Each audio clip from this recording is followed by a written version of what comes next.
Isa sa ating mga confession ng Heidelberg Catechism.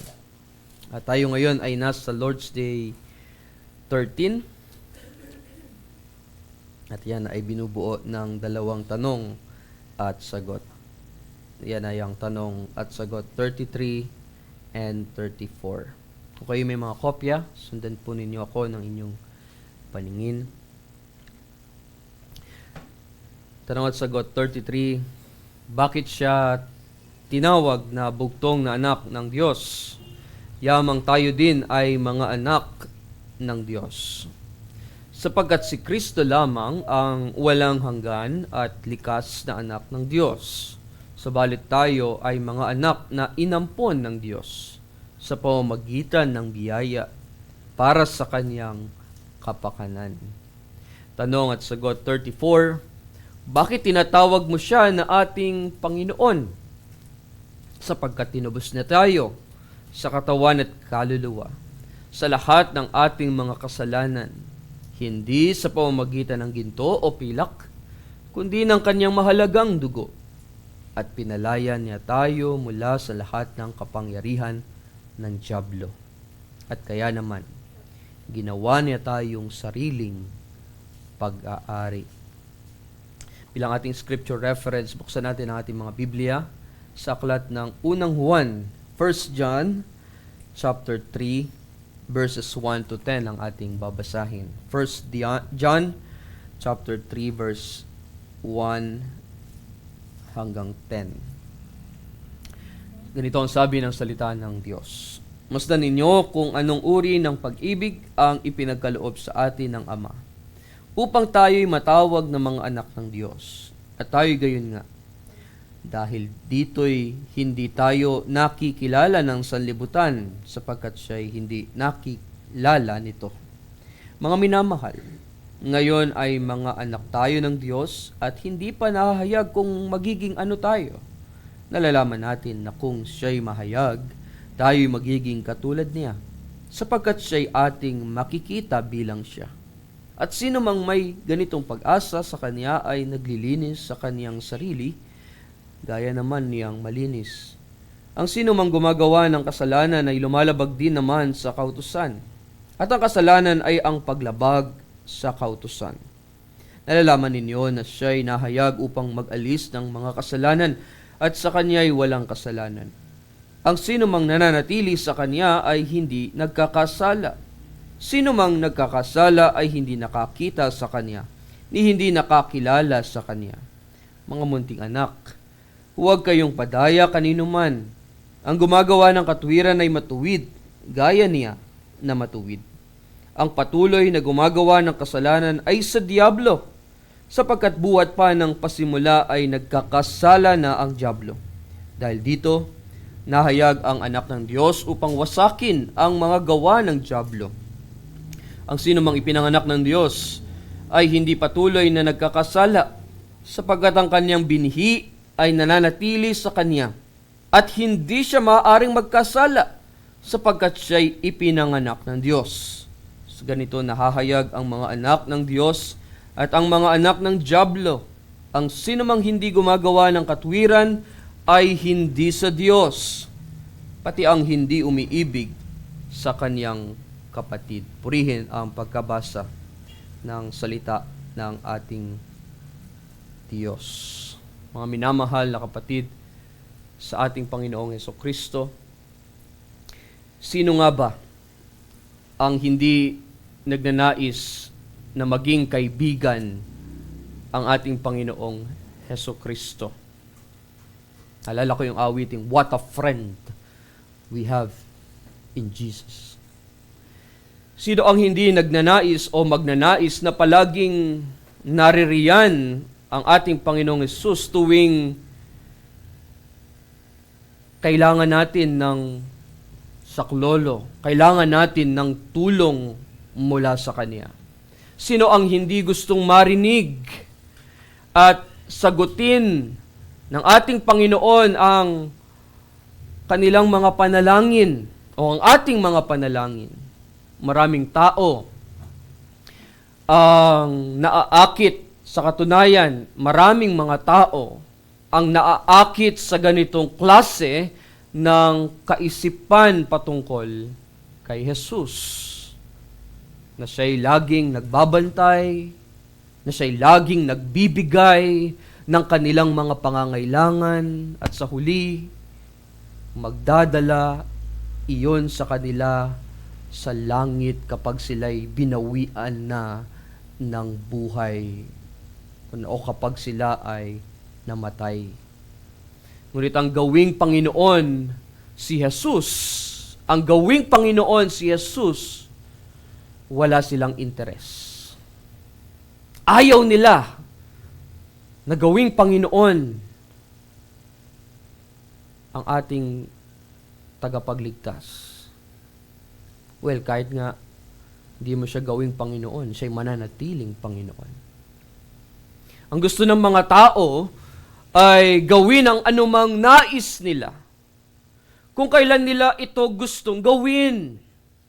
Hindi nila gustong mayroong magsasabi sa kanila kung ano ang dapat nilang gawin. Minsan pa nga, sasabihin ng tao, sasabihin nila, aba, sino ka para sabihan ako ng ganyan? Sino ka para turuan ako? Alam ko ang ginagawa ko. Tatanong pa nila, marunong ka pa sa akin? Ganyan ang tao. Alam ninyo, maraming tao ang gustong-gusto, masaya sila na tawagin si Jesus bilang kanilang tagapagligtas. Pero wala naman silang panahon upang malaman ang kalooban ng Diyos, upang malaman kung ano ang kautusan ng Diyos na kanilang dapat sundin sa biyaya ng Diyos. Hindi nila binabasa ang salita ng Diyos. Mas inuuna nila ang ibang mga bagay. Mas inuuna nilang manood ng telebisyon. Mas inuuna nilang maglaro sa kanilang mga cellphone o mag-browse sa kanilang social media, ang Instagram, ang Facebook. Mas marami silang panahon kaysa sa pag-unawa, pagkilala, pagkaalam sa kalooban at mga kautusan ng ating Diyos. Hindi rin sila regular na pumupunta o tumutungo sa gawain ng Diyos, sa iglesia. At kung magtungo man sila, bibihira. Minsan, once a month. Nakakalungkot. Karamihan ay wala na. Hindi na maisipan pang pumunta o tumungo sa iglesia. Paano nila malalaman kung ano ang hinihingi ng Diyos? Kung hindi sila nagbabasa ng salita ng Diyos, hindi sila nag-aaral, hindi sila nagtutungo sa iglesia. Paano? At nabasa nga natin kanina ang mga kautusan ng Diyos. At ito'y narinig natin sa ating kalagitnaan. Marami sa kanila, kahit marinig nila ang mga ito, ano ang iniisip ng marami? Iisip nila na sila ay malaya. Malaya silang pumili kung ano ang kanilang susundin, kung ano ang kanilang gagawin, kung ano yung susundin nila o hindi. Susundin ko ba ito o hindi? Si Jesus ay ang ating tagapagligtas. Ngunit ito'y totoo lamang. Tandaan natin ito, mga kapatid. Ito'y totoo lamang sa mga taong siya din ang kanilang Panginoon. Totoo lamang ito para sa mga mananampalatayang kinikilala si Jesus bilang kanilang Panginoon. Don't say, Jesus is your Savior, but then, He is not your Lord. Ibig sabihin, ang Panginoon ay ating sinasamba at sinusunod sa ating buhay. At ito'y ginagawa natin kaagad nang wala ng pagkukwestiyon o wala ng tanong-tanong. Hindi tayo nagtatanong ng, bakit Panginoon? Bakit ko gagawin ito? Bakit kita susundin? Bakit ako magpapasakop sa iyo? No question. Dahil siya ang iyong Panginoon eh. Tandaan natin ito mga kapatid. Kung si Jesus ang ating tagapagligtas, maging maliwanag. Kung si Jesus ang ating tagapagligtas, siya rin ang ating Panginoon. Panginoon ng ating buhay. Kailangan nating matutunan ang kanyang kalooban.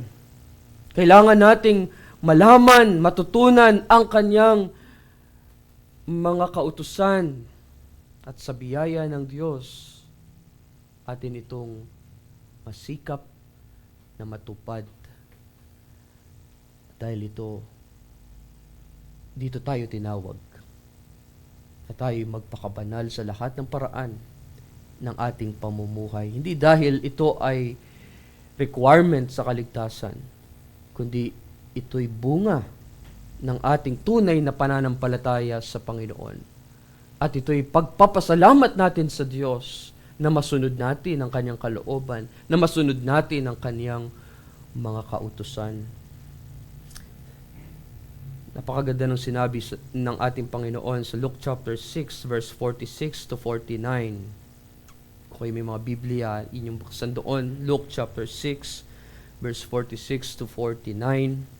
At ito'y maging babala sana sa atin. Sinasabi roon, bakit tinatawag ninyo akong Panginoon, Panginoon? Ngunit hindi ninyo ginagawa ang sinasabi ko.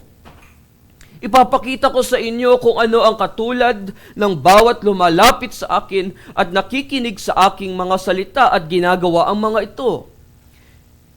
Sabi niya, sa pagpapatuloy, siya'y tulad sa isang taong nagtatayo ng bahay na humuhukay ng malalim at inilagay ang pundasyon sa ibabaw ng bato. Nang dumating ang isang baha, humampas ang tubig sa bahay na iyon, ngunit hindi ito natinag sapagkat mahusay ang pagkakatayo nito. Sa kabilang banda, sabi niya, subalit ang nakikinig at hindi ginagawa ang mga ito. Narinig mo ang kalooban ng Diyos, napakinggan mo ang kautusan ng Diyos. Binasa natin kanina. Ang sabi, subalit ang nakikinig at hindi ginagawa ang mga ito ay tulad sa isang tao na nagtayo ng bahay sa lupa na walang pundasyon. Nang ito'y hampasin ng ilog ay kaagad na nagiba at malaki ang pagkasira ng bahay na iyon. Or let's say, naririnig natin ang mga promises ng Diyos. There are thousands of promises of God in the Bible. But then, hindi ka nag-hold on. Kaya pag dumating ang unos, mabilis kang bumabagsak. Hindi mo pinanghahawakan, hindi mo pinagtitiwalaan ang maraming pangako ng Diyos.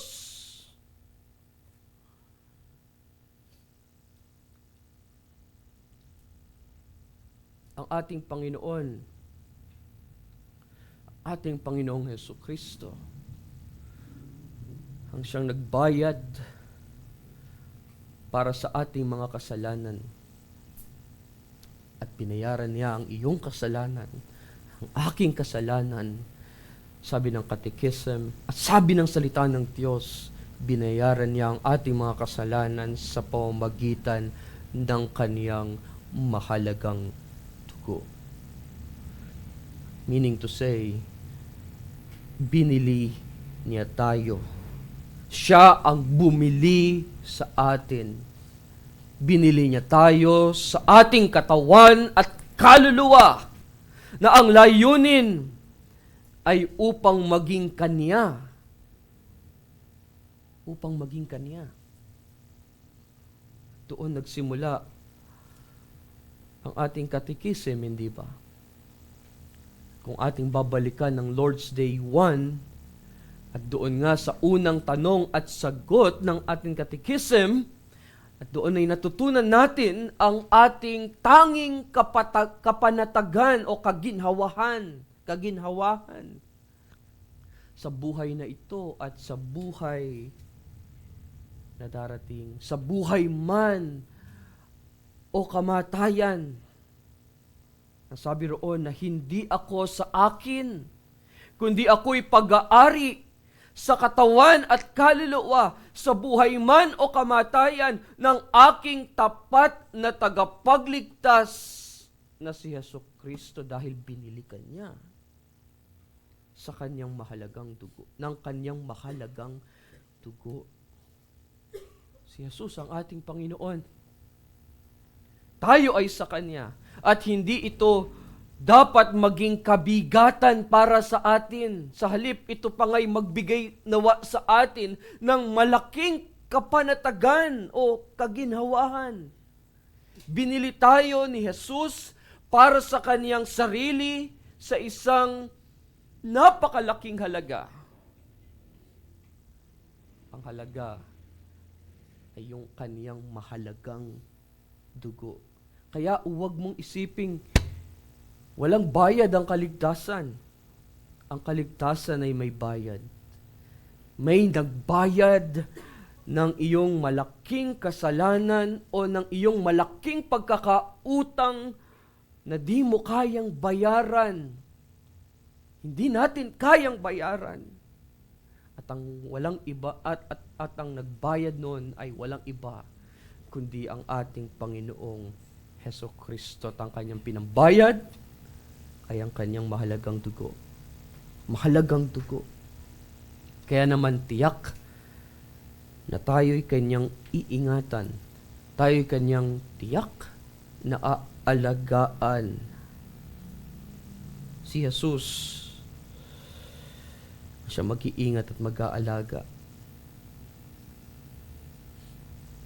sa mga taong kanyang binayaran ng napakamahal. At ganito ang kanyang magiging pag-iingat sa atin. Sinasabi sa John chapter 10, verse 27 to 29. Alam kong pamilyar itong talatang ito sa atin. John chapter 10, verse 27 to 29, ang sabi, pinapakinggan ng aking mga tupa ang aking tinig, at sila'y aking kilala, at sila'y sumusunod sa akin. Now watch, sila'y binibigyan ko ng buhay na walang hanggan, at kailan may hindi sila mapapahamak. At hindi sila aagawin ng sino man sa aking kamay. Ang mga ibinigay sa akin ng aking Ama ay higit na dakila kaysa lahat. At walang makakaagaw ng mga ito sa kamay ng Ama. Dito sa ating pag-aaral sa Heidelberg Catechism, Lord's Day 13, dito'y naalala ko ang awiting Amazing Grace. Na unang linya sa Tagalog, yung sinabi doon na pag-ibig ng Diyos ang tumubos sa akin ay kumupkop dahil iyon ang uri ng pag-ibig na ipinagkaloob sa atin ng Diyos. At doon ko nakuha yung ating paksa, yun ang ating paksa, ang uri ng pag-ibig na ipinagkaloob sa atin ng Diyos.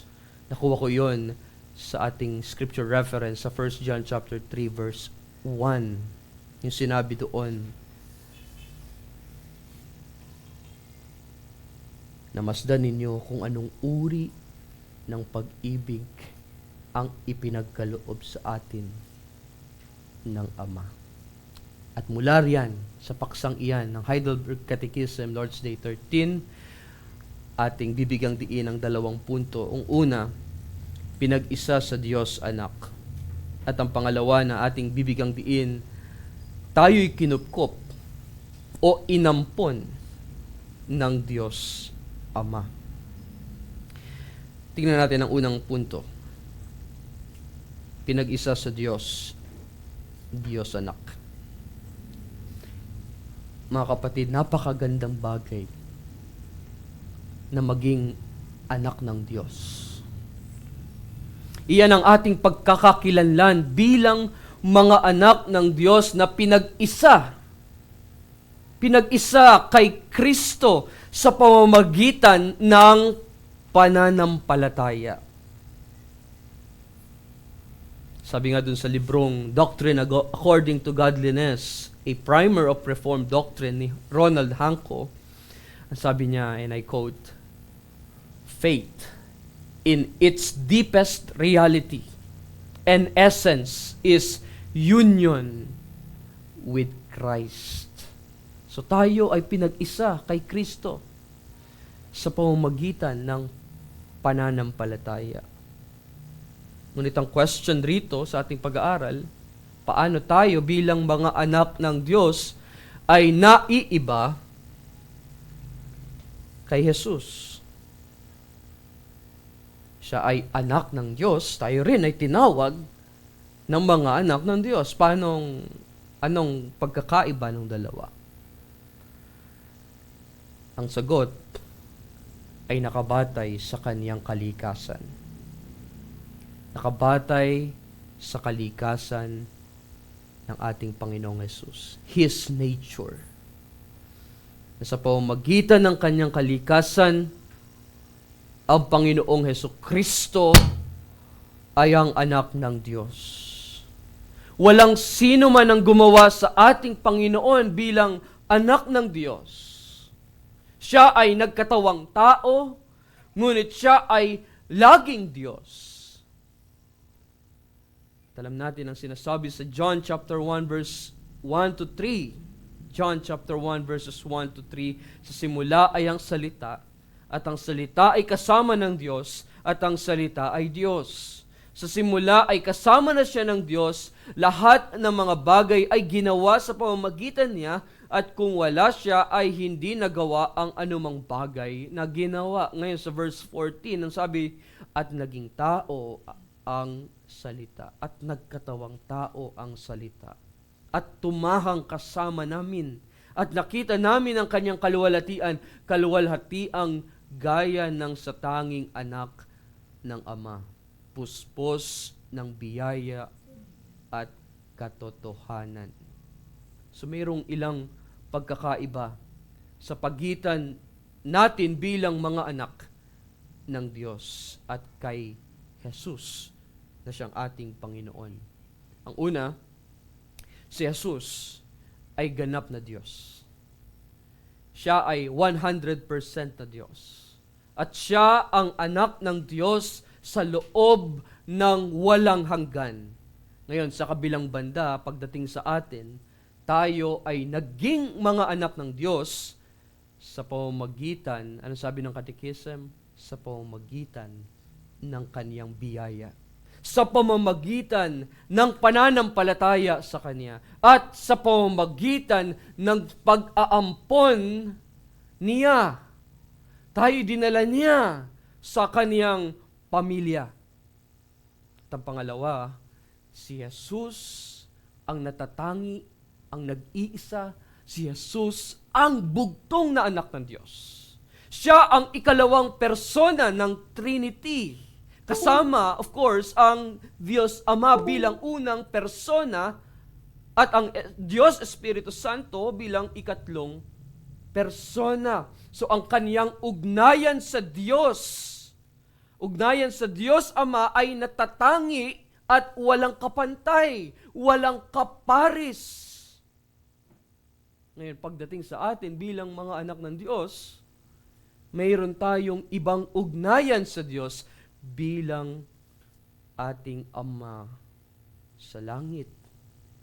na hindi katulad ng ugnayan sa pagitan ni Jesus at ng Diyos Ama. Ang ating pagiging anak ay hindi kapantay ng pagkaanak ni Jesus, ng ating Panginoong Jesucristo, sapagkat tayo ay mga nilalang lamang. Tayo'y creature. Tayo'y mga nilalang lamang at si Kristo ay Diyos mula pa sa simula. Mula pa sa simula. Sabihin, He is the first and the last. Walang lumikha sa Kanya dahil siya yung creator.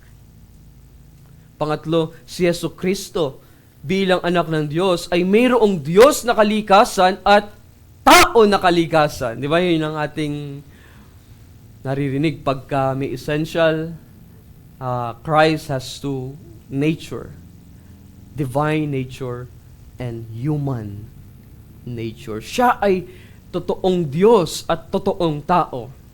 So ang natatanging kombinasyong ito ay nagpapahintulot sa Kanya na mag-ugnay sa Diyos at sa tao at magsilbing ating, ito yung good news, at magsilbing ating tagapagligtas. Sa mga susunod na katikisim, mapag-aaralan natin yun na para maging sufficient yung salvation na matanggap natin, He is dapat maging tunay na Diyos at tunay na tao ang magliligtas sa atin. Ngayon, bilang mga anak ng Diyos, hindi tayo nagmamay-ari ng Diyos sa kalikasan. Ngunit binabago tayo ng banal na Espiritu at tayo'y ginagawang katulad sa larawan ng ating Panginoong Heso Kristo. To be His likeness. Maraming mga pagkakataon kapag ang mga tao ay nagsasalita tungkol sa mga anak ng Diyos, ang ibig nilang sabihin ay ang bawat tao na ipinanganak sa mundong ito. Pagka sinabing mga anak ng Diyos, ang kanilang naiisip agad ay bawat tao na isinilang sa ibabaw ng lupa. Subalit, hindi iyon ang itinuturo ng salita ng Diyos. At mga kapatid, iyon ay isang malaking kasinungalingan na mapaniwala ka na ang lahat ng isinilang sa mundong ito ay mga anak ng Diyos. Dahil ayon sa Biblia, sa biyaya ng Diyos, tanging ang mga tao na sumasampalataya lamang sa bugtong na anak ng Diyos kay Heso Kristo ang mayroong karapatang magsabi na ako ay anak ng Diyos.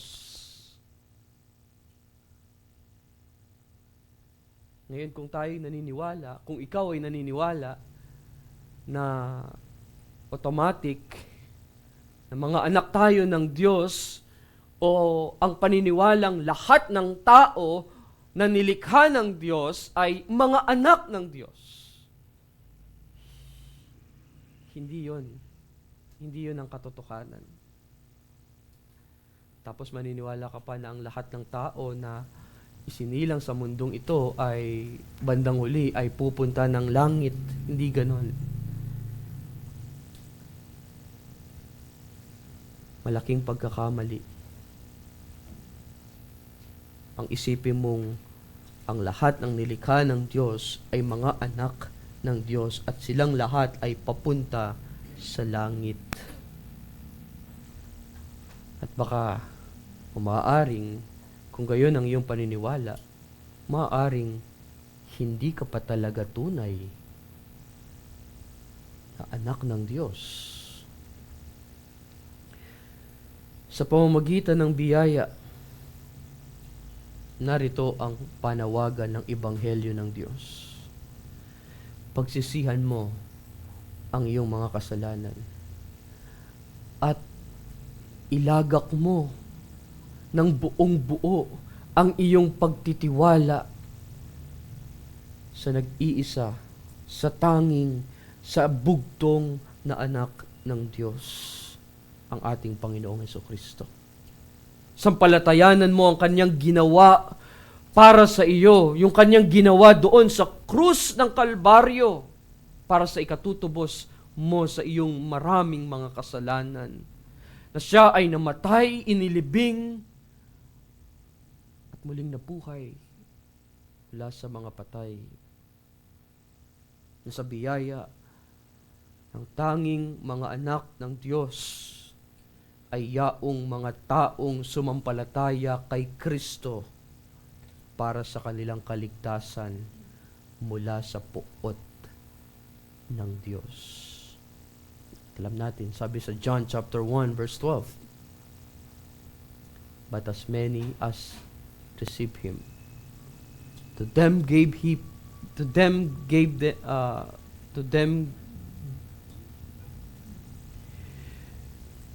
the power to become the sons of God. Sapagkat ang lahat ng sa kanya'y sumampalataya ay pinagkalooban ng karapatan na maging anak ng Diyos. Yung sumunod na verse, napakahalaga nun. Na ipinanganak hindi sa dugo, sa kalooban ng laman, o sa kalooban ng tao, kundi ng Diyos. Ipinanganak ng Diyos. Kaya tutungo tayo ngayon sa pangalawang punto. Tayo'y kinupkop o inampon ng Diyos Ama. Tayo'y kinupkop o inampon ng Diyos Ama. Yan ang malaking katotohanan, kahangahangang katotohanan na siyang dapat magbigay sa atin ng malaking kapanatagan. Sa kanyang kalikasan, si Hesukristo, ang anak ng Diyos. Samantala tayo, sa ating kalikasan, ay mga nilalang, mga makasalanan. So, ang tanging paraan upang tayo ay maging mga anak ng Diyos ay kung tayo ay ginawa niyang Kanya, ginawang Kaniyang mga anak. At salamat sa biyaya ng Diyos at ito ang Kanyang ginawa. Dahil yan sa Kanyang biyaya, inampon niya tayo bilang Kaniyang mga anak kahit hindi tayo karapat-dapat. Tayo ay inampon ng Diyos sa pamamagitan ng Kaniyang malaking biyaya, kahanga-hanga, kamangha-manghang biyaya. Yun ang sinabi ni John sa 1 John. 1 John chapter 3 verse 1, masdan ninyo kung anong uri ng pag-ibig ang ipinagkaloob sa atin ng Ama upang tayo'y matawag na mga anak ng Diyos. At tayo'y gayon nga. Ang pag-ibig ng Diyos ay napakalaki. Pag-ibig ng Diyos ay napakalawak. Na bago pa man tayo inilikha, before the foundation of the world, God chose us. Pinili niya tayo. Nagpasya na ang Diyos Ama na tayo'y Kanyang pagpalain. Pagkaloob ang biyaya. Ang Diyos Anak ay darating sa mundo bilang tao upang makamit ang mga pagpapalang espiritual na iyon para sa atin. Samantalang ang Diyos Banal na Espiritu ang siya namang mag-aalaga na ang lahat ng mga biyayang ito ay maging atin. At ito, isa sa mga biyayang ito ay ang pag-aampon bilang mga anak ng Diyos. Tandaan natin o maaalala natin yung sinabi sa Ephesians chapter 1 verse 3 to 6. Ephesians chapter 1 verse 3 to 6. Ang sabi roon, purihin nawa ang Diyos at Ama ng ating Panginoong Hesukristo na siya'y nagpapala sa atin kay Kristo ng bawat pagpapalang espiritual sa sangkalangitan, ayon sa pagkapili niya sa atin sa Kanya bago itinatag ang sanlibutan, upang tayo maging banal at walang dungi sa harapan niya sa pag-ibig. Tayo'y itinilaga sa pagkukupkop. Tayo'y itinalaga sa pag-aampon upang maging Kaniyang mga anak sa pamamagitan ni Jesucristo, ayon sa kabutihan ng Kanyang kalooban, para sa ikapupuri ng Kaniyang maluwalhating biyaya na ipinagkaloob niya ng walang bayad sa atin sa pamamagitan ng minamahal. Mga talatang ito ay nagtatampok ng malalim na katotohanan tungkol sa ating pagiging mga anak ng Diyos sa pamamagitan ng Kaniyang biyaya, sa pamamagitan ng Kaniyang malaki o malawak na pag-ibig. Kaya anong magiging tugon natin? Ang tugon natin ay maging mapagpasalamat tayo sa Diyos, sa Kaniyang mga espiritual na biyaya, at higit sa lahat, sa Kanyang pag-aampon. Tayo na hindi karapat-dapat, subalit tayo inampon, kinupkop ng Diyos at itinuring na Kanyang anak. Now, sa ating scripture reading kanina, yung sinabi doon sa 1 John chapter 3, particular sa verse 4 at sa verses 8 hanggang 9, doon ay makikita natin, mga kapatid, ang malaking pagbabago sa buhay ng isang mananampalataya. Isang malaking pagbabago sa buhay ng isang Kristiyano dahil sa pag-aampon ng Diyos bilang Kaniyang mga anak. So yung mga verses na yon, yung mga talatang iyon ay nagpapakita ng dalawang uri ng kaugnayan. At ang unang makikita natin doon ay ang gumagawa ng kasalanan ay may kaugnayan kanino? Sa dyablo. At ang pangalawa, ang mga inampon o ang mga ipinanganak ng Diyos ay may kaugnayan, of course, sa Diyos. Now, sa verse 4, ang sabi roon, ang sino mang gumagawa ng kasalanan ay lumalabag din naman sa kautusan. At ang kasalanan ay ang paglabag sa kautusan. That's the meaning of the word sin. The sin is the transgression against the law. Ang talatang ito ay nagpapakita ng kalagayan ng tao bago ang kaniyang pag-aampon sa Diyos. Ipinapakita nito sa atin, mga kapatid, na ang kasalanan ay pagsuway sa kautusan ng Diyos, at sa kasalanan, tayo'y hiwalay sa Diyos. Tayo'y nawawalay sa Diyos. Now, sa verse 8, ang sabi naman doon, ang patuloy na gumagawa ng kasalanan ay sa diablo, sapagkat buhat pa ng pasimula ay nagkakasala na ang diablo. Dahil dito, nahayag ang anak ng Diyos upang wasakin ang mga gawa ng diablo. Dito, mga kapatid, ipinapakita ni Apostle John na ang kasalanan ay ang siyang katibayan ng kaugnayan ng tao sa diablo. Na ang kasalanan ay laban sa Diyos at sa Kanyang kalooban. Ngunit dumating ang ating tagapagligtas, si Jesucristo, upang ano? Upang wasakin, upang sirain ang kapangyarihan ng kasalanan, ang kapangyarihan mismo ng diablo. Ngayon sa verse 9, ang sino mang ipinanganak ng Diyos ay hindi patuloy na nagkakasala, sapagkat ang kaniyang binhi, listen to that, napakalaga ng salitang binhi roon sa talata, ang kanyang binhi ay nananatili sa kanya at hindi siya maaaring magkasala sapagkat siya'y ipinanganak ng Diyos. Dito makikita ang bunga ng pag-aampon ng Diyos.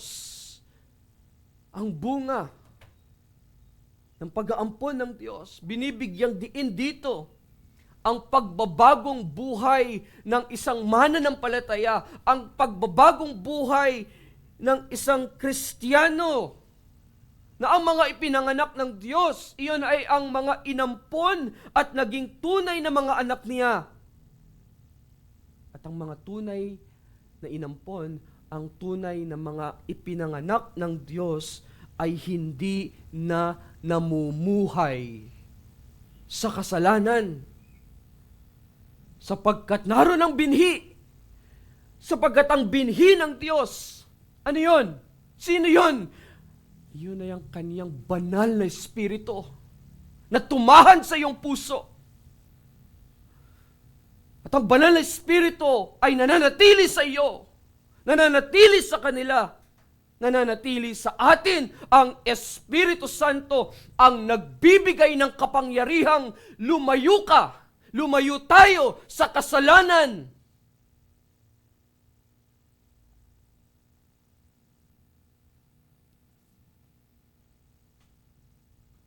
Lalayo ka sa kasalanan. Don't stop. Huwag kang hihinto ron. Lumayo ka nga pero hindi mo naman alam kung anong gagawin mo. Lalayo ka at mamumuhay ka ng may kabanalan. Lalayo tayo sa kasalanan at mamumuhay tayo ng may katuwiran sa harapan ng Diyos. Ang pag-aampon ng Diyos, adoption, na alam nating panlima sa Ordo Salutis, regeneration, calling, faith, justification, and then what? Adoption. Yan ay hindi lamang nagbibigay ng bagong kalagayan bilang mga anak niya, bilang mga anak ng Diyos, kundi yan ay pagbibigay din ng bagong kakayahan upang tayo ay makapamuhay ayon sa kalooban ng Diyos. Nagbibigay kakayahan, abilidad na makapamuhay tayo ng may kabanalan sa harapan ng Diyos. Ang mga inampon ng Diyos ay may bagong pagkakakilanlan at isang bagong layunin. Kaya hindi na sila nananatili sa kasalanan, kundi lumalakad sa liwanag ng Diyos. Mamaya sa second service, mabibigyan ng diin yon. Na ang pakasalanan na nasa kadiliman na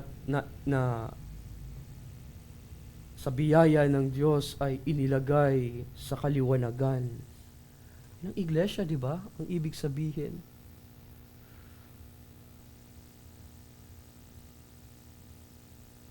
Bilang kanyang mga anak, kundi lumakad sa liwanag ng Diyos bilang kanyang mga anak na mayroong karapatan, pag-ibig, ang isang anak ng Diyos, ang mga anak ng Diyos ay mayroong pananabik na mamuhay ng may kabanalan.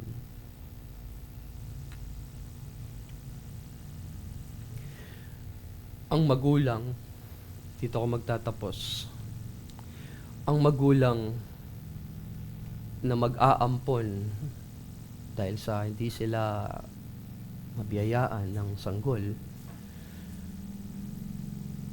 Merong mga magulang na mag-aampon na madalas sila ay mapili. At yun ay batay sa kanilang standard Or maybe makabatay sila sa location kung saan sila mag-aampon. Maaring sila ay pumili ng kulay ng balat. Or maaari silang pumili ng lalaki o babae. At sa kanilang pag-aampon ay siyempre hindi sila kukuha nung may sakit. Laging nagkakasakit. So hahanap sila ng kanilang aampunin na naaayon sa kanilang criteria. Pero pansinin mo, isipin nating mabuti mga kapatid.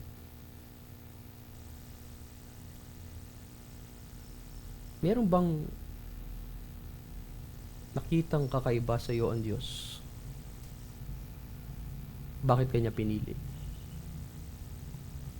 Bakit kanya inampon? Isipin natin, mga kapatid, na wala talagang dahilan. Walang dahilan kung bakit tayo pinili ng Diyos para maging Kanya. Kaya tandaan natin, alalahanin natin dito sa ating pinag-aaralan. Alalahanin mo kung ano ka, ano ang iyong estado sa harapan ng Diyos. At ang estadong yon, hindi tayo matuwid. Hindi tayo karapat-dapat. Ang estado natin, tayong lahat ay kaaway ng Diyos. At wala tayong maipagmamalaki na kaya pinili ng Diyos kasi mabait ako eh. Kaya pinili ng Diyos dahil gwapo, maganda ako eh. Dahil ganito ang kulay ng balat ko. Hindi eh. Pero kung titignan natin ang ating katekism at ang salita ng Diyos, sinasabi ng salita ng Diyos sa atin, ito yung nakakamangha na sinasabi sa atin ng katekism. Tingnan natin ulit yung katekism. Lord's Day 13. Ang sabi ron, tayo ay mga anak na inampon ng Diyos. Ano sabi? Sa pamamagitan ng biyaya. Biyaya lamang ng Diyos. Kaya ka inampon ng Diyos. Kaya ka pinili ng Diyos. At anong sabi? Para sa Kanyang kapakanan. Para sa Kanyang ikaluluwalhati. Ordo salutis, yung pinakadulo. Glorification. Iyan lang ang tunay na dahilan kung bakit kanya pinili, kung bakit kanya inampon, kung bakit kanya kinupkop. Yan lang ang tunay na dahilan. At yun ay dahil sa kanyang kamangha-manghang biyaya. Amazing grace. Amen. Tayo manalangin sa Diyos. Dakila naming Diyos na makapangyarihan sa lahat. Salamat po sa mga salitang ito na aming napakinggan o napag-aralan. Nakita namin, O Diyos, ang iyong pag-ibig na ipinagkaloob sa amin ng aming Diyos Ama, na Siya na nagbigay sa amin upang kami ay tanggapin, kupkupin, o ampunin. At ito'y tanging sa iyong biyaya lamang. O Diyos, kami lubos na nagpapasalamat dahil napakalaki ng iyong biyaya. At ang iyong biyaya sa amin ay nagdulot ng malaking kapanatagan na kami matawag na iyong mga anak sa pamamagitan ng aming tagapagligtas at Panginoon na si Hesus Kristo. Nawa ang mga salitang ito'y manatili sa aming mga puso at magamit namin sa araw-araw na aming pamumuhay. Maisapamuhay namin sa tulong ng iyong banal na Espiritu ang mga salita na aming narinig sa umagang ito. Patuloy mo po kaming samahan mamaya sa aming kalawang service. Ang iyong banal na Espiritu ang patuloy na mangusap at kumilos sa aming puso't sa aming kalagitnaan sa araw na ito. Dinggin mo, O Diyos, ang aming panalangin. Ang lahat ng ito'y aming hiniling sa pangalan ni Jesus. Amen.